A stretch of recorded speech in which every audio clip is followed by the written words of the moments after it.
We are back. Another edition of Colts Corner with Kevin Bowen, Eddie Garrison alongside. Eddie will go to our normal Mondays. Okay. Coming up the next couple of weeks, and that probably will be it. I think with the holiday kind of falling midweek and / these games potentially not having a whole lot of oomph to them from a meeting standpoint, we'll probably stick with that to the Monday recaps, try to get kind of a meatier one to you there to start the week. And obviously, anytime I think you have a late season loss like the Colts just had, this Wednesday pod tends to be a little bigger picture, and I think you'll see that. It's probably the most Twitter questions we've had on a Wednesday pod in a while. So we'll focus on that. A couple other news items to get to. Picks for Colts and Titans in Week 16. And I do have a lingering thought on Jonathan Taylor's cough up at the goal line and the A.D. Mitchell throwback that I just got to get off my chest one last time. Is this going to be comparable to your rant about Notre Dame IU? Well, I don't think anything can frankly compare to that. Are we going to get another one of those with this being the final pod before the game? I thought I provided that for you a couple of podcasts ago now. By the way, is it cold outside? I see you've got like 3 layers on. I'm freezing, and if I'm going to be this soft Friday night, then we're gonna have some issues there. Major issues. Yeah, so I better step it up. Let's start there. What are those thoughts that you have? Let's start with the A.D. Mitchell play in particular, or if you're just focusing on A.D. Mitchell here. Yeah, no, let's just focus on the play itself. I continue to be beyond dumbfounded by that decision at that point of the game, in that environment, in the biggest game of the season. Eddie, if you made a list of the 20 skill sets of Colts skill players, I would argue, let's say you made a top 20 list, or let's say there's just 20 of them. I'd argue last and second to last would be the right arm of Anthony Richardson and the decision-making of A.D. Mitchell. So yet, in the biggest moment of the season, you go to that? And like, if you want to play out, and I know we did the math earlier in the week, but Nick Bonito had a quote that I thought really stood out to me after the game on Sunday of saying, like, well, first off, it was a slow developing play, so he knew something was weird was going on. But then secondly, he's like, they don't throw screens to A.D. Mitchell. So I also knew that. Mm-hmm. And this kind of gets back to what I was saying on Monday of, like, not only do you put more of a trustworthy player in that position, but also you put someone out there that they throw screens to a lot. Who do they throw screens to a lot who's also trustworthy? Michael Pittman Jr. Okay? You know, when Jonathan Cooper is jumping up and down in A.D. Mitchell's face, maybe Michael Pittman Jr. at that point, maybe he eats it. Maybe he just decides to run instead of, just heaving it across the field. And so that is where the difference in a Wednesday practice, to me, has just got to be acknowledged. And you can't just act like, hey, it ran well at West 56th Street. It's going to run well on a Sunday against one of the best defenses in the NFL. So again, I continue to be at such a loss for that, of just way too much risk with very inconsistent skill sets at that point of the game, and I just don't think it was necessary whatsoever. And then lastly, on the Taylor front, I want to be clear here. By no means do I think Jonathan Taylor should have been benched for the rest of the game, but I think it could have been pretty healthy to sit him for the next series, or at least the start of the next series. I think that not only is an important message of accountability to send to a player like that of, yes, we get that you don't usually do this, but we need to make sure the 52 guys in this team know that, like, even when you make a mistake, you with a C on your chest, you as the guy on the side of our building at Lucas Oil Stadium, we'll still sit you. Again, I'm not saying he need to be sat for the rest of the series, the next one, or the rest of the game, but I thought that was a missed opportunity to practice some accountability with a star by Shane Steichen. Blurred accountability lines, I think, is something that organization is known for. So I guess I'm not too surprised by it. I know Shane, I think, has practiced a good amount of it, honestly, as the head coach. So I don't know, maybe I was a little optimistic that you would see it in that situation. And I also thought there was this misconception, too, of, like, Jonathan Taylor was going to come back and rip off some 60-yard run. Can you imagine what Jonathan Taylor was thinking running back out there for the next series, Eddie? He's thinking to himself, if I potentially fumble on this series, it's going to be the worst game of my NFL career. He carried that ball like I carried Maddie's engagement ring. Do you know his numbers the rest of the game? Jonathan Taylor's numbers? After the touchdown run? 14 yards on 7 carries. That dude wasn't breaking anyone. He wasn't going to stiff arm somebody with the other arm and all of a sudden, going to keep great balance and rip one off. That dude was going to hold on to the ball like, again, Colleen Bones yelling at me to hold on to my grandma on the IC sidewalk. It's exactly what was going to happen. So, by no means, again, do I think Taylor should have been benched for the rest of the game? And I know who the backups are. I know it's Trey Sermon and Tyler Goodson. Yeah, that's a Chris Ballard problem. That's not a Shane Steichen coaching problem. It's your job to hold guys accountable. By no means am I saying the rest of the game. Let me be abundantly clear on that. And there's a part of me that thought, and again, I asked Shane about the lack of accountability in that situation. Shane delivers something to the effect of, he's our guy, blah, blah, blah. That's why we decided to stick with him. If he's our guy, where was he on 4th and 1 at the Houston game in Week 18 last year? Yep. So it's just, again, it's very murky definitions of accountability. And I get it. That's largely life. But if you're going to use the A word as one of your core beliefs, act on it. Act on it when it's stars. Act on it when it's not stars. And I think a sit of him for, let's say, 3 plays. Okay? Tyler Goodson, here you go. You get 3 plays. It's not like the drive would have lasted more than 3 plays, let's be honest. But if the drive would have lasted more than 3 plays, boom, Taylor's back out there. Then what happens at your Monday meeting? When you go over plays from the game, you say, Jonathan, we know you made a mistake. We had to hold you accountable. We know that you won't do it ever again. But at least guys in that locker room know, hey, they sat him for a bit. It's not different rules for him. Because for a lot of the guys on that team, it would have been different rules. Yeah. Had they made the same sort of mistake. Anything on those two, Eddie, before we get into kind of Titans-related news items of the week? But at the same time, do you think Shane Steichen's was in the camp of, look, I've never seen this happen with him before. It's a one-off thing. I understand it.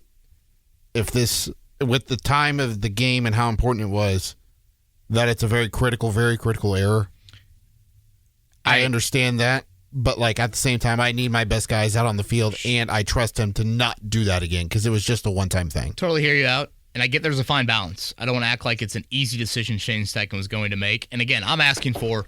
If this happens week 2, do you still feel the same way?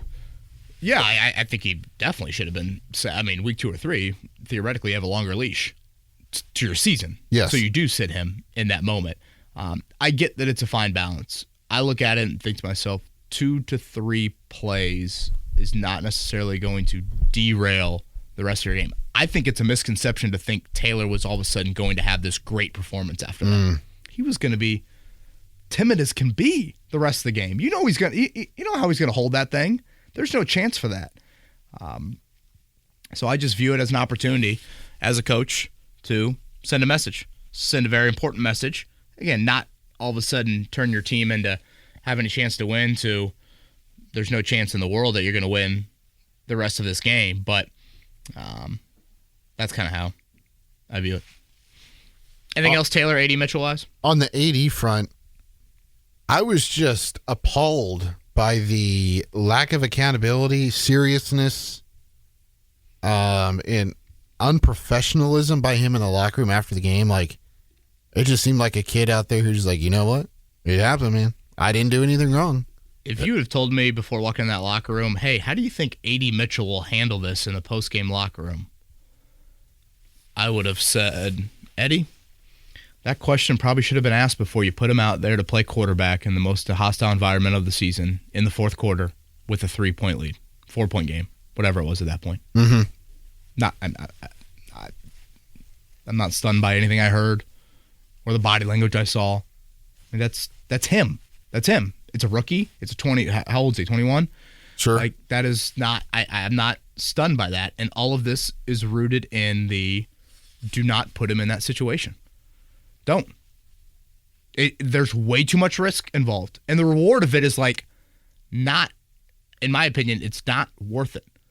Too many risky things have to go right for the potential reward. And sure, you can look at the all-22, and boy, if they block Nick Benito, maybe it happens. That's part of the risk. You have to block one of the best pass rushers in the NFL. Ryman disengages for whatever reason. I have no idea. That's part of it. And again, you needed so many things to happen. Oh, yeah. You need Richardson to complete a ball to AD. You need AD to complete a ball to Richardson. And if that doesn't happen, now it's a fumble. 20% was the odds that we gave last year. We did the fractions on Monday. Yeah. And you were tremendous. Thank you for that. Yeah.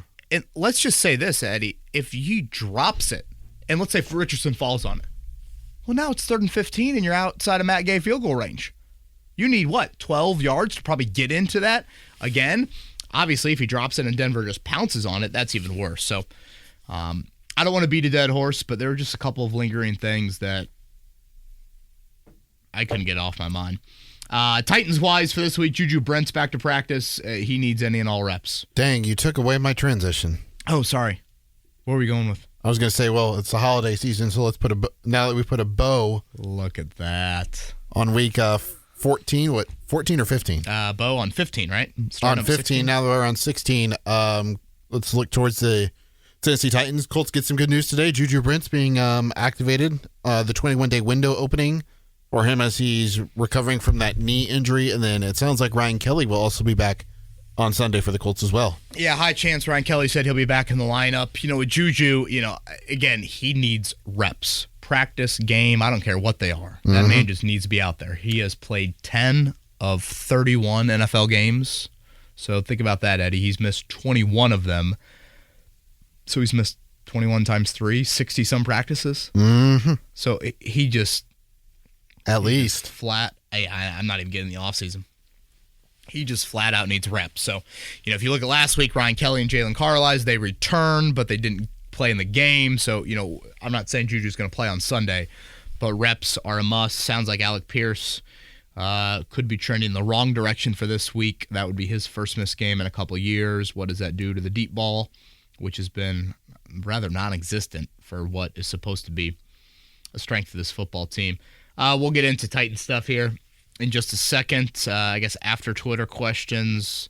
That's about all I've got. Unless you got anything else, Eddie, I say we go ahead and dive into Twitter time. We've got a lot of questions, more than we've had in quite some time. We will start with Chris and Terp. After we're done with the initial scripted plays, it's like we can't call good plays anymore. It's like the guy calling the plays is too busy coaching a game to concentrate on the play calling. Do you think it's time Shane Steichen turns over the play calling duties to Jim Bob Cooter?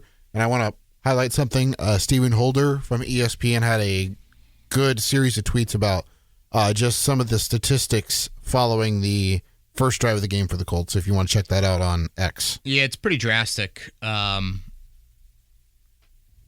What those statistics look like. Shane Steichen didn't have much to share upon that when asked several times, I would say, about it today. There are definitely questions offensively. The year 1 to year 2 regression is alarming. Last year, again, you had 21 points or more. I think in 12 games, if you do hit 21 or more in the final 3, it'll just be 9 games. And when you lay it out, Taylor's healthier, you're theoretically more deep at wideout. In a vacuum, you would think the combination of year 2 Richardson / Flacco is better than the combination of year 1 Richardson and Gardner Minshew. Obviously, that hasn't played out. O-line wise, I don't think it's too different. I don't know, maybe I could dissect a little bit more of the health situation, but yeah, I don't. Maybe it's a conversation for Shane in the offseason. I really just think at times Shane has got to get in his head just a little bit of the... First off, I think 2 things. You have to find easier, better in the passing game. I think part of that is on him. I think part of that is certainly on the quarterback. You have to get into more of a methodical nature to your offense. You want the big plays to be there. That's great. Obviously helps you out big time. But if you're going to give up the offense and the play calling stuff, I don't really know what the strong appeal is Shane Steichen as your head coach, frankly. Mm-hmm. That is what his bread, that's kind of how it was buttered, to be frank. So I'm not ready to say that. I'm totally fine with acknowledging some offensive struggles, clearly. But to just give up those reins and hand it to Jim Bob Cooter, I don't think I'm there with it. Has J-Bob called plays anywhere before? Pretty sure with Detroit, right? With Stafford? Yeah, I'd have to go back and kind of double check that, but I'm pretty sure with that. I do think maybe a little bigger picture question is like, do we see some offensive staff changes in the offseason? Like what? Quarterback coach. Do you feel like you have the right stuff around Richardson? Not only your team, but also in the offseason for Richardson individually. Again, we all often make these comps to Josh Allen. If you look at Allen, obviously having Brian Dable was a big, big part of his success through the start of his career in progressing. It obviously was not, I guess in a way you could say it was linear, but it took a while to really get there. But, David Culley was his quarterback's coach initially, and then it was Ken Dorsey. That might seem like a little thing, but, I think Ken Dorsey offensively is thought of relatively highly in the NFL. And so, is that something that invigorated or helped out Josh Allen? Would that do the same for Anthony Richardson? So, just a question I have here entering the offseason. Cam Turner is the current quarterback's coach and previous stops with the Colts, 23 to now. Arizona, he was with the Cardinals from, Kyler and Cam Newton 2018 to 2022. Right? Yeah. Cam Newton, he was there in 15 and 16, but he was with the wide receivers coach and then was, elevated to a assistant quarterback's coach in 17. He was with Minnesota from 11 to 12, and then Florida International in 13 and 14. So that's the history of Cam Turner for the most part. Austin would like to know, we had a pretty lengthy conversation last pod about Chris Ballard. He would like to know, what is Chris Ballard's greatest accomplishment? Answering this question makes it clear that the Colts need a regime change. Thank you. Yeah, Austin. It's quite the question. I drafted some elite level talent. I think you can't deny that. Now, again, some elite level talent, if you're throwing in a caveat, I'd argue not at the most premium positions, but, whether it is Quentin Nelson, whether it is Darius Leonard, I think Braden Smith, Jonathan Taylor would fall into that category. But other than that, Eddie, to be fair, trading for Buckner? Yeah. I'm going to guess again. And, you can play out devil's advocate. Should you have done that? Was that an opportunity to draft a quarterback? That was the draft with all the QBs, right? Justin Herbert. The $200 million. Well, that, but Love and Hurts went after your pick. Yeah. So if you just sat there, or hell, even traded back, and other than that, Austin, I struggle to find a definition for greatest accomplishments. My words are different than Jim Irsay's words, and Jim Irsay's words of greatest hire of the 21st century, and Michael Jordan misses shots, and upper quartile of this, and blue chip GM. Again, those words are not true. The reality, I guess, of the Ballard resume, and you can define the Ballard resume in a lot of ways if you want to, Eddie. Mm-hmm. You can say, hey, 0 division titles. You can say 1 playoff win. How about a different way? How about just where they finished in the AFC? Okay, so there's 16 teams, right, in the AFC? Correct. If you go through the 8 seasons, and of course right now there's still 3 weeks to go, but currently they are 8th in the AFC. Their finishes in this conference are as followed in the 8 years under Ballard. 13th, 6th, 10th, 7th, 8th, 15th, 9th, and currently 8th. So if I were to put definitions on those numbers, Eddie, I would say, okay, unless my math is wrong here, and again, you're our fraction guy, I don't believe once in the upper quartile of the AFC. Nope. I would call slightly above average 2 years, right? 6th and 7th. I would say average for 2 years. I see 2 8th placers. I would say slightly below average in the other 2 years, and then really bad in 2 more seasons. Mm-hmm. So that's where you're at. You add it all up. You try to make sense of it. You have a below average resume. And again, you can define it however you want. What did we say earlier in the week? 25 teams have won a division title since you last have, and 21 have won a playoff game. You can point to all these things. But more than anything, look at those finishes. Never higher than 6th. Only 2 times in the top half of the AFC in 8 years. A lot of different iterations. 1 rushing title with Jonathan Taylor, even though he prides himself on and again, the drafted trench play, and I have never felt the defensive line, no matter I would what argue season it that's is. been the most disappointing position group on the team this season. Oh, yeah. When you consider how much draft pick go through those names. How much draft pick investment is there? How much money's invested there? It's just another group. And you can't have that. Bunch of Jags. Especially when that is a core belief. A bunch of Jags, KB. Just a guy. For a minute there, I thought you literally meant the Jaguars. I was slightly confused, but thank you for the acronym. You're welcome. Matt says, my mind is back to when AR was benched. Half the room touted the comparisons to Josh Allen experiencing growing pains. The first 10 games, eerie sample size on both. Now, as the regression of Steichen upended that patience, making us forget AR is a pseudo-rookie this year. How much blame does he get as a play caller for AR struggles, and how hard is it to ask to have him to get AR in rhythm with some goddamn crossers or bootlegs? I guess this kind of goes back to my earlier thought on it, Eddie, but it's like, why can't the Colts find easier, better in the passing game? I don't know. No clue. I mean, we're talking tight ends. We're talking running backs. We're talking simple wide receiver throws. Just a little. It's not sexy. It's not highlight reel. Scott Hanson's not breaking into your game to show you it, but it just helps you sustain.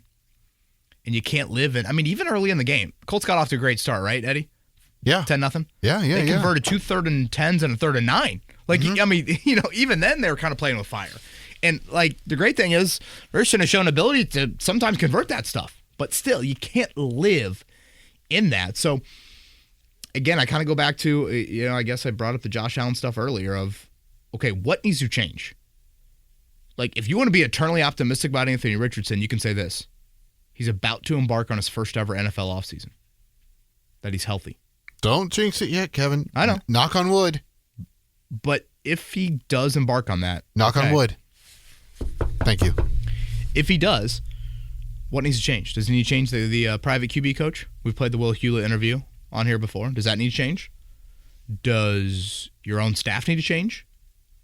I mean, on paper, they have some certainly very, very well thought of NFL minds. Tom Manning as their tight ends coach. I know, I mean, he was a Brock Purdy's OC at Iowa State, and I know a lot of people think highly of Alex Tanney as an assistant on their staff. So, like, again, tweaks, are they needed? Last year, it was just really Charlie Partridge, right? Is it the personnel? Mike Mitchell? Is it some personnel around him? I mean, is it Richardson? I mean, again, you can go.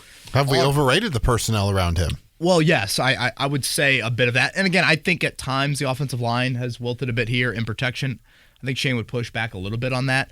But you have got to find easier, better when it comes to this passing game. And I guess if you want me to make a hard and fast, like, Richardson opinion right here on December 18th, I would like to see a full offseason of what can happen. Yeah. I would. I'd like to see a full, healthy offseason. You strip it down to the studs. You have a committed effort to trying something different. And it starts there, but then it goes a little bit to your coaching staff. It certainly goes to some of the personnel around him, whether that's a running back that can catch the ball out of the backfield. Yeah. A tight end group that can aid you a little bit more. I would like to see, obviously when you saw Josh Allen continue to take off, the arrival of Stephon Diggs certainly helped him. Yeah. So again, just those, I'm not acting like all of that is possible or all of it will happen, but just a committed effort to trying that stuff.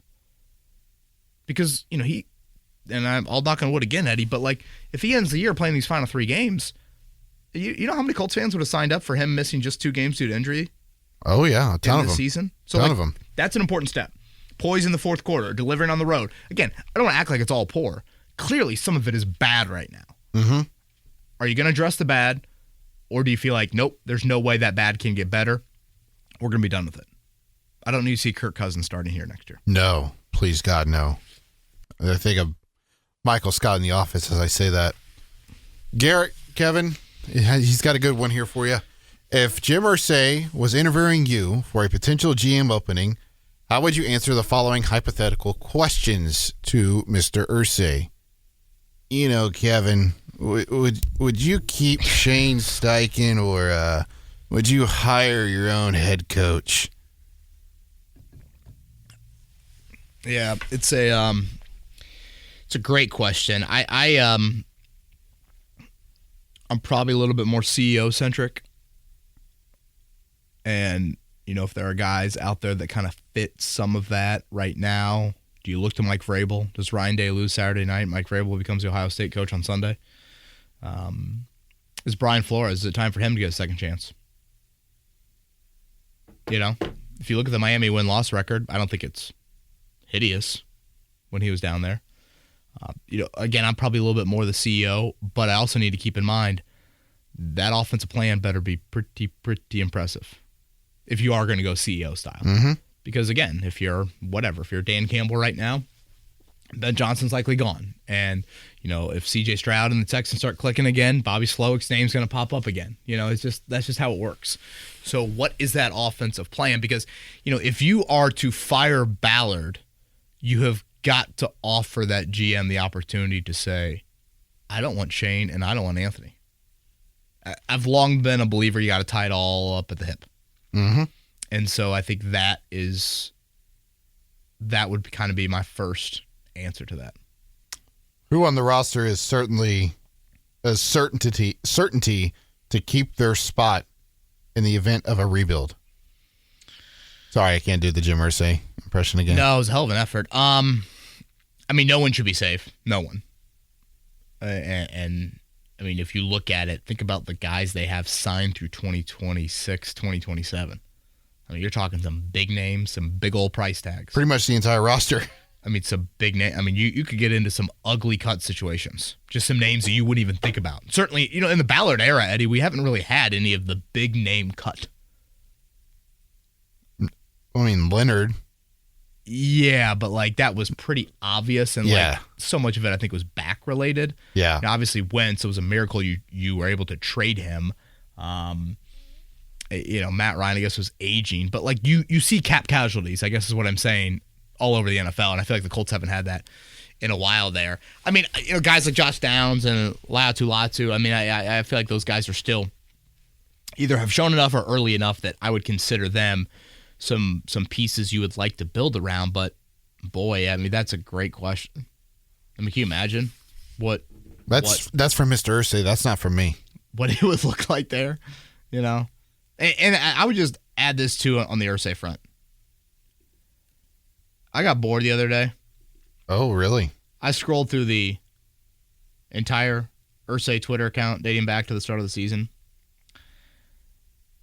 If you're going to talk after wins, why not talk after losses too? If you're going to be a voice and you're going to be out there, and you know what? Credit to Jerry Jones. He talks after both.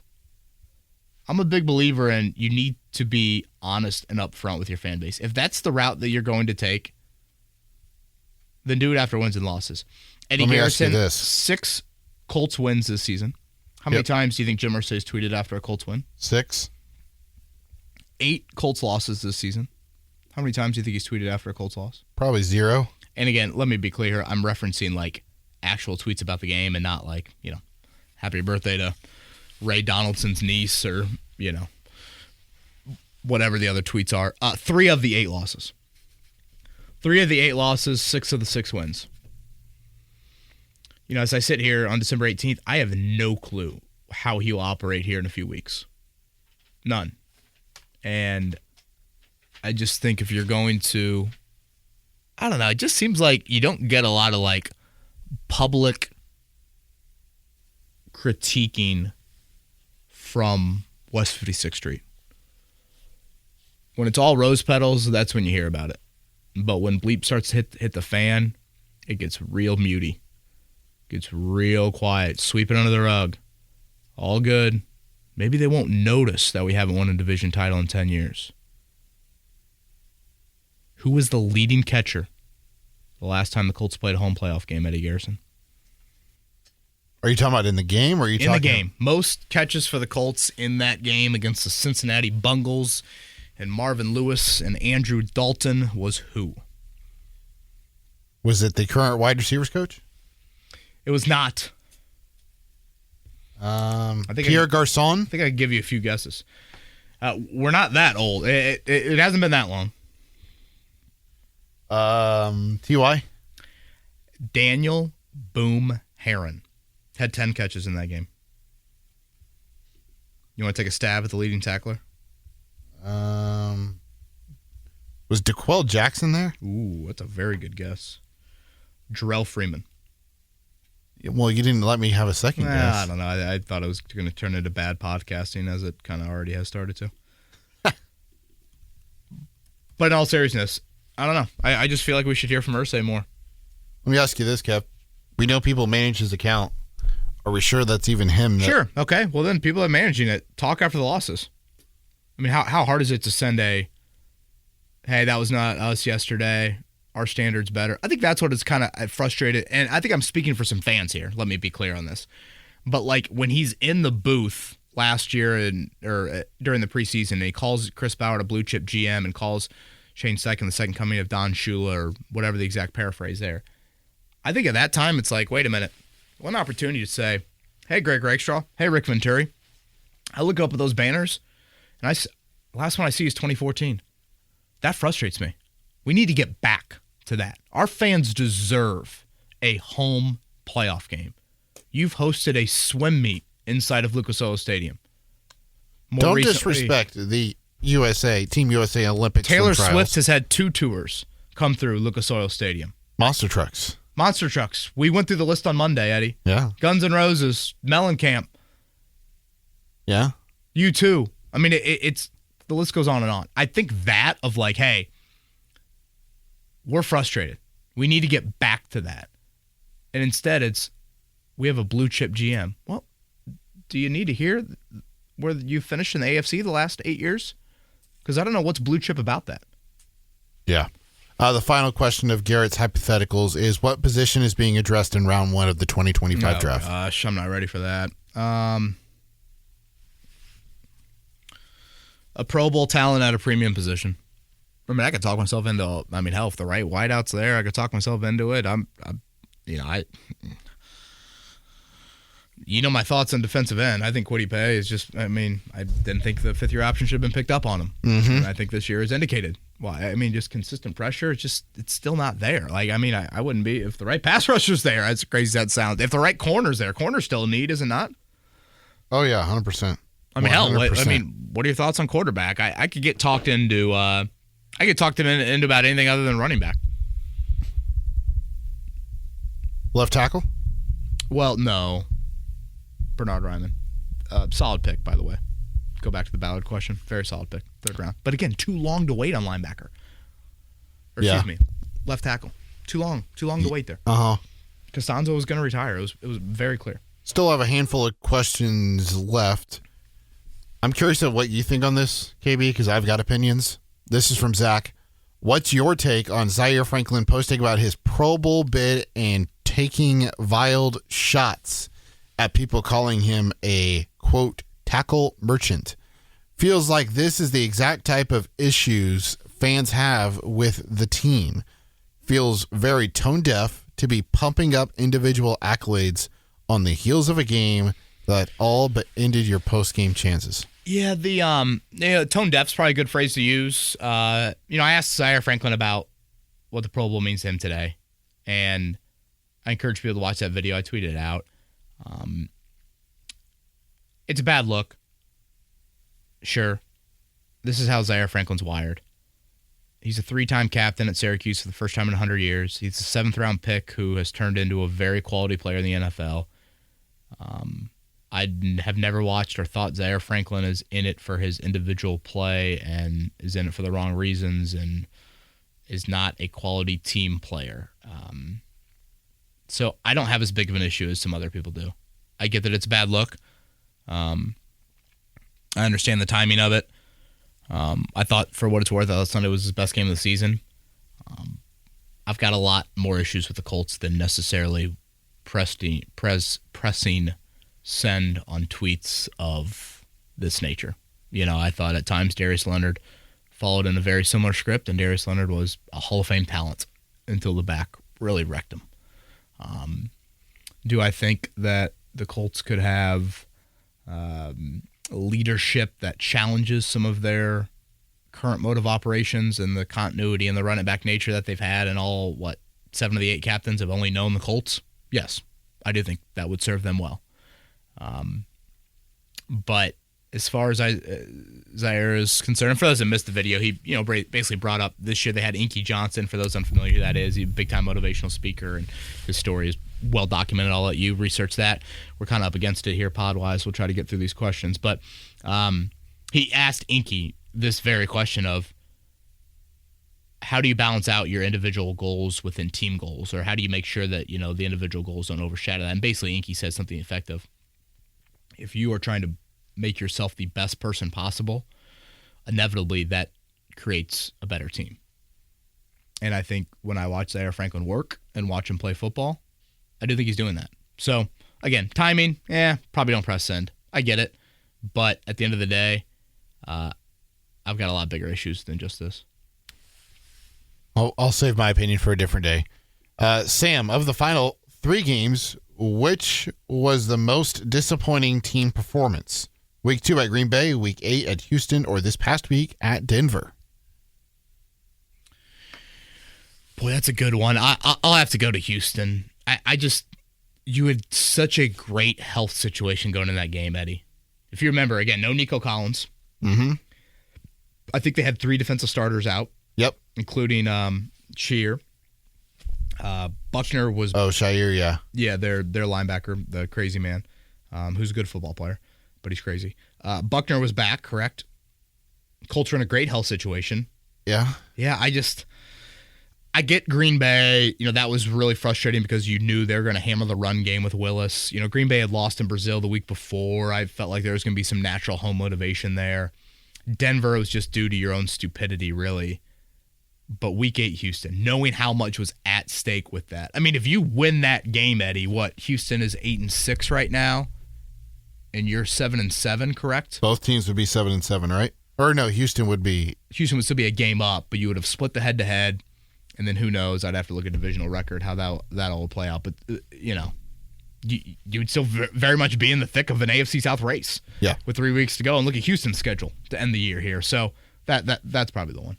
Houston, Green Bay, and Denver all fall underneath this category. They are teams with a winning record, and Luke brings up an interesting point. With the loss to Denver, they are now 1-7 against teams with a winning record this season. The lone win coming against a backup quarterback. This team is not close, not with talent, not with coaching, and not with culture. They consistently lose the biggest games on the schedule each year, and I'm not sure how anything other than a total rebuild organizationally from the ground up isn't the solution at this point. How could, quote, running it back possibly sell for another season? Well, Luke, the running back phrase, if you are going to do that, in no way, shape, or form can it have the amount of complacency and sitting on the hands that last offseason had. Last offseason, the Colts sat on their hands. Mm-hmm. That's what they did. You can't have that. Now, in the areas where you especially can't have it, go back to the Richardson thing. He can't, and I get it, last year he was hurt, but, you've got to strip that down. You've got to make some massive, significant changes there on that end. And then the other thing I would mention is just, if you're going to run it back with the same people, you need a massive change of philosophy from Chris Ballard as a GM. Yeah. You're going to have some hard decisions to make, some abnormal decisions for him with his personnel and his spending.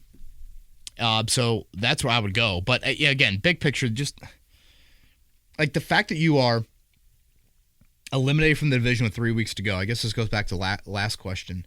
If I were Jim Irsay, that would have me pacing endlessly around my office. Yeah. On a Notre Dame third down, I pace around the whole house. Whole house. Third down, the whole house. I know the play clock's, starting at 36. By the time I realize it's, 3rd and 8, I pace, get back in front of the TV at about 16. That's a good 20 seconds. Is this true? Or are you making this up? That would piss me off if I were Jim Irsay. We don't have time to get in my Notre Dame behavioral right or wrong, indifferent. I would love to go over to the Bowen house just to watch one game with you. Eddie Garrison, the 10 quarterbacks since you last won an AFC South that have captured the division. You want to know them? Trevor Lawrence? Trevor Lawrence once. C.J. Stroud. C.J. Stroud twice. Let's see. Tennessee, Ryan Tannehill. Ryan Tannehill twice. Deshaun Watson twice. Yeah. Oh, yeah. Blake Bortles once. Yeah. Brock Osweiler once. Brian effing Hoyer. That's your list. Is Patrick Mahomes on that list? No. Is Tom Brady on that list? No. Lamar Jackson, Ben Roethlisberger. I mean, like, whoever else you want to list. Joe Burrow. I mean, like, if you're the Raiders right now, the Raiders are in a very similar divisional drought. Okay? Mm-hmm. Who has quarterbacked that division for the last 7-8 years? Patrick bleeping Mahomes. Listen to the list of quarterbacks I just named off. I mean, it's one is a franchise quarterback in Stroud, like a franchise quarterback you want. Yeah. It's just at the time too, but now definitely not with Watson. Right. I mean, it's just unbelievable that is where you're at. So, Luke, to your point, if you're going to run it back, you better be. And again, I hear the skepticism, and fans are spot on with that. You better. Wow, both kickers didn't practice today for the Titans and Colts. Nick Folk, abdomen. Matt Gay, neck. All right, continue. Let's try to get through a few more of these. Should the Colts let Anthony Richardson throw the ball 55 times per game the final 3 games? Is Jake's question.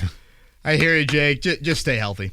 I don't know how much can change with him. Stay focused when the stakes aren't there. I do think that's important for him. But largely, it's just stay healthy. Jason would like to know, he states first, there really haven't been many devastating injuries on this team. How is this team different than what you saw in early September when you put it together? Well, the offensive regression, I think, is probably the most shocking thing. You know, when you consider the health situation on that side of the ball. Obviously, the defense. And this might be an exercise for another day, Eddie, but like if you went through your top 10 highest paid guys, and if you rate, like, whatever, Jonathan Taylor's the 3rd highest paid running back or 2nd highest paid running back. Has he played at that level this year? No. Wherever Michael Pittman Jr. is ranked as a wideout, wherever, I don't know, Mo Alley Cox at tight end, like, that is, like, your best players have not earned those paydays, I guess is what I'm getting at. Mm-hmm. For a large reason of it. So, defensively, you've had highs and lows, but remember how poorly they started the year defensively? Yeah. Just a couple questions left. Colton is already shifted towards the draft. I'm not saying that the Colts should do this, but what are the odds the Colts trade up in the draft to select a quarterback if Richardson plays like this the rest of the year? Oh, gosh. Unbelievable. Where are they at right now? 12th pick? Oh, yeah. It'd take a lot because right now it's only Cam Ward and Shadur Sanders. And yeah, I'm not ready to go there. Don't think either of those top 2 teams, of the Giants or the Raiders, are willing to trade back enough to. But, Eddie, I am a lose out. If you told me the Colts threw a quarterback dart around pick 94 or 118. Would you throw a dart on Dart? Okay. I see where you're going with there, Jackson Dart. How about no SEC players in the top 10 of the Heisman voting? Sure. I think I've come around on this of like, I'd throw a day 3 dart at quarterback every year. If I had Mahomes, I would do that. I just think that position all of a sudden to me it's not necessarily that it's met more, but I just feel like there's more injuries with the quarterbacks. Yeah. Maybe because they do run a little bit more. But I would now take that dart that's a day 3 dart with Richardson, and you could talk me into late day 2 as well. Depending on who's there? Yes, you could. 12th overall pick? No. I don't think I'm ready on that just yet, but I could be talked into one. Last question is from Matt. Hey, Kev, I know a path to the playoffs still exists, but I'm ready. I'm already on to 2025. I'm having a hard time seeing what this team can do to improve. 18 of the 22 starters are under contract for next season. Is it all dependent upon Richardson taking the next step? And hard decisions. I mean, that 18 can't be 18 again. I mean, you've got to, I think, make some tough decisions, some cap casualties, some improvements, some, hey, we're a B- here. Could we get to be a B+ here? Is that worth a win?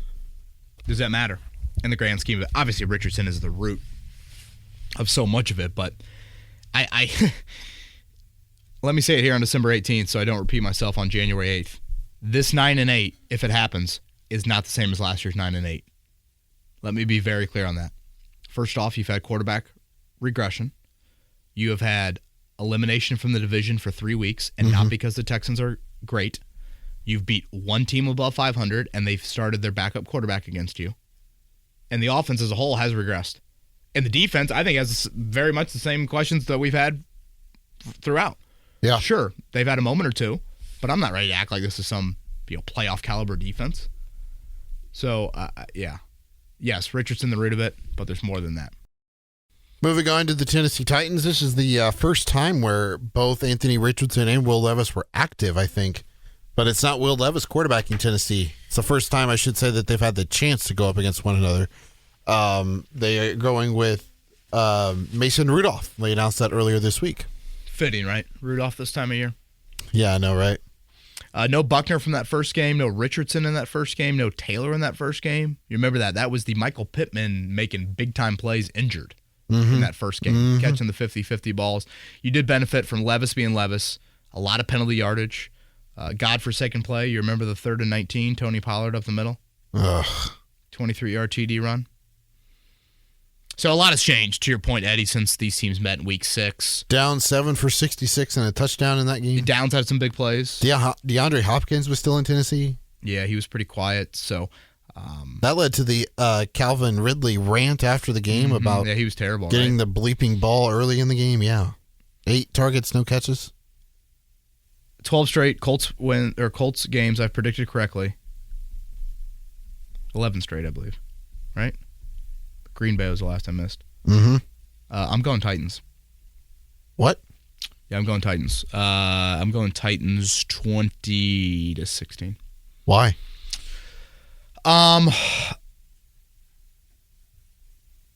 It's a good question. I think Tennessee's got a little bit more there than the other two teams the Colts played in the year. And I don't know, man. I've tried to get my I've tried to make sure I'm making this pick with my head. Yeah. Maybe not other areas of venom that could be there, but I'm very unsure about what Colts team we're going to see on Sunday. And you chalking up Richardson for 2 turnovers? That's kind of been the norm. I know he hasn't thrown a pick at home in a while, but lately that's kind of been the norm. So, okay, so you got to overcome that. Is Rudolph going to give you Levis chances? Now, again, Tony Pollard's banged up and Tennessee's banged up. I think their line, D-line that is, could get the best of the Colts in that matchup. That is a matchup that worries me. Jeffrey Simmons and Devondre Sweat and Harold Landry and Arden Key and Sebastian Joseph Day. I mean, that still is a group that I think is a little concerning. So I understand your reasoning for questioning my pick. Totally get that.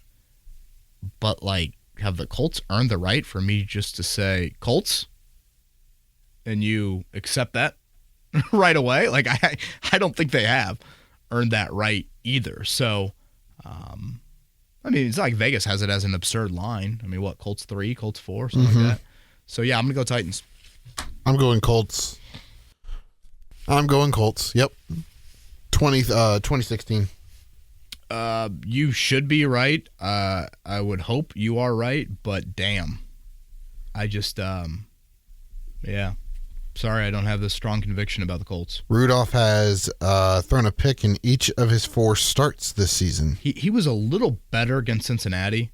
Granted, that was a lot of prevent last week, but yeah, Tony Pollard being hurt and Mason Rudolph just being Mason Rudolph is kind of where I'm like, gosh, Kevin, you're an idiot for this pick, but. You look at Rudolph's stat. Sorry, he has 4 picks in 3 starts, 21 and 26 for 209 yards, and Levis played pretty much the entire 3 quarters. Yeah, 2.5. They threw it a ton there late. But so yeah, again, I'm not I don't have this strong conviction why, but hell, if you did a poll right now, Eddie, there's probably some Colts fans that would be good with a loss if it means change. Yeah. As sad as that sounds. He's Eddie Garrison. I'm Kevin Bowen. Everybody have a great week. Safe travels. We'll talk to you on Monday.